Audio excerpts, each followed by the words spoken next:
Hey, if you're feeling stuck in your life and you're wondering how to get out of your rut, or you see others who are inspiring you to do amazing things and you wonder how your life can be more like theirs, buckle up, because I'm going to give you 5 tips on how to chase a dream that inspires you. Stick with me to the end, and I'll show you how it took me being on my deathbed to figure this out. Here are some tips to chase a dream.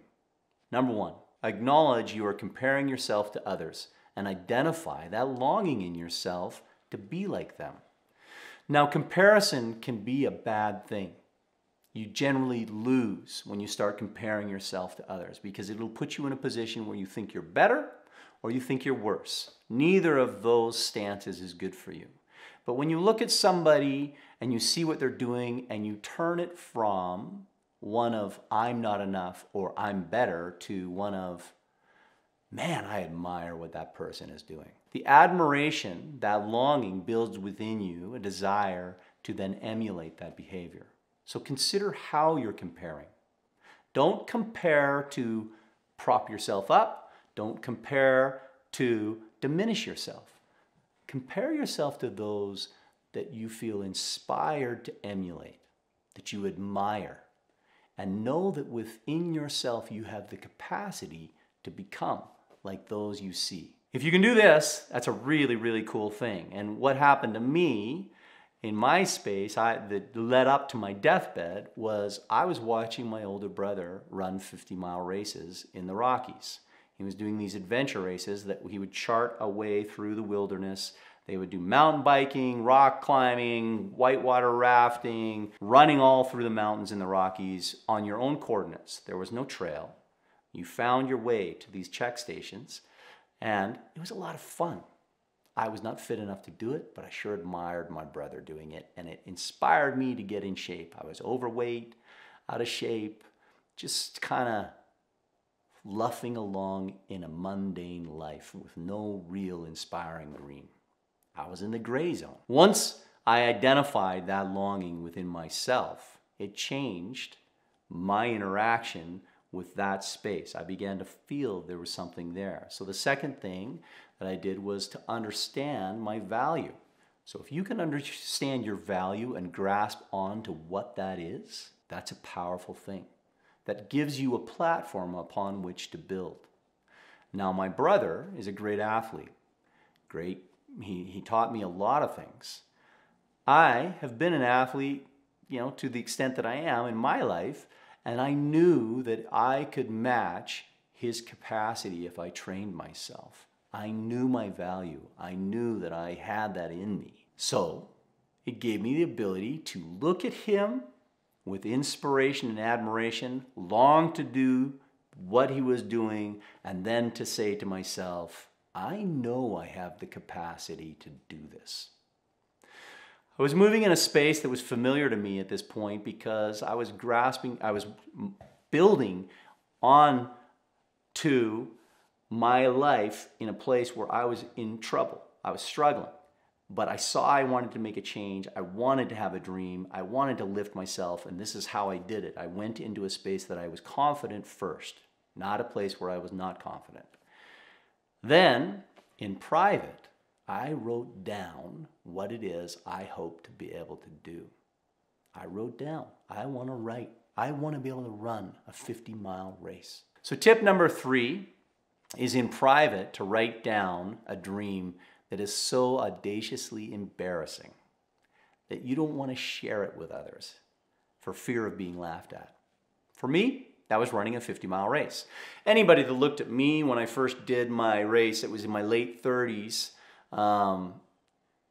it took me 1.5 years of training to get there, would have thought, yeah, you're not running a 50-mile race. You don't have it in you. I didn't. I did not. And to admit that to somebody was hard. To admit it to myself was hard. I felt a little bit silly to say something like that publicly. But I wrote it down, and the audacity of it made me feel a little embarrassed. These are the type of dreams you want. So big that you shouldn't even be thinking about it, right? But based on something that you have a strength and a capability to do. I started working out with this dream in mind. And in the process of working out, I moved to step 4. I began to speak openly about the dream. until it was no longer embarrassing. When I first started, people, oh, I see you're running and training and doing things. I'd be like, yeah, what are you doing? Oh, I'm gonna run a 50-mile race. What? A 50-mile race? You're crazy. I'm like, I know. I didn't look like I could do it. I wasn't convinced possibly that I could do it. I mean, I wanted to, but I was like, wow, still building that, right? But as I shared this with others, as I kept expressing what I was doing, it became normal for myself. In my own mind, in my own heart, the embarrassment of this dream disappeared. I was able to finally be like, man, I think I'm gonna do this. I'm moving. I kept driving and sharing it, knowing it was there, being comfortable with it, so it was no longer like this big thing. It was just part of my life. It was who I am. I trained for these races. Changed my ability to continue and keep going. So then the last thing is to act on it in micro steps to get the forward momentum going. Well, this can be hard, right? When I first started training for my 50-mile race, when I wanted to do it, I went out into my neighborhood and I ran. My brother said, if you can run a marathon and at the end of the day just kind of cruise around and do your day like as if nothing else had happened and go home and do all your chores and spend your evening and go out and you're fine, then you're fit enough to do a 50-mile race. So that was my goal. I went out, I did a 1-mile run. I did it in 10 minutes. The only reason I didn't stop running on that 1 mile was I was so embarrassed that I had run for such a short time and I was in my neighborhood. The thought of my neighbors watching me walk within 10 minutes kept me running. Now, I'm not saying that's a good motivator. I'm just saying that's where my mindset was. I was that weak at that point. I began to run a mile a day. This was incremental, not even close to a marathon. And I kept at it, incrementally increasing until it became a real possibility. I built from where I was. These are hard things to do at times because we want to get to the end result so quickly. So be patient with yourself. Give yourself some space.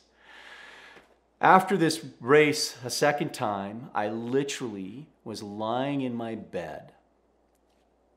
I had had a big accident and I had blood clots in my lungs. I'd smashed all my ribs, a broken clavicle, a concussion, blood clots from here to here in my arm that had moved into my lungs.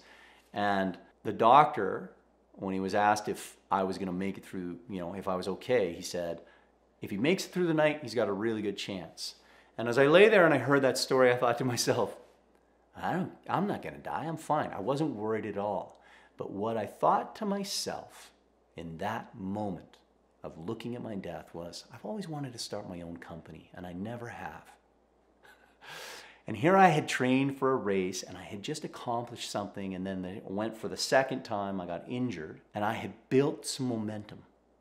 And I had a dream of starting my own business. And when I laid there and looked at the incongruity of me not being afraid to die, but too scared to start my own business, it shattered that barrier that was within me that kept me from chasing that dream. It was a dream that I felt too embarrassed to mention to anyone. I want to start my own business. I didn't want to say it. I didn't tell my wife. I didn't tell my friends. I just kept it quiet because, well, I didn't think it was within the realm of my capabilities. I wasn't ready to expose that dream for fear of losing it without ever trying. So that became something that I worked on. I do this all the time. If you are in a rut, if you're stuck, look to that space of longing in yourself and find a way to incrementally chase it down. This is how you chase a dream that inspires you. Make it big. Make it bigger than you think you have a right to go after.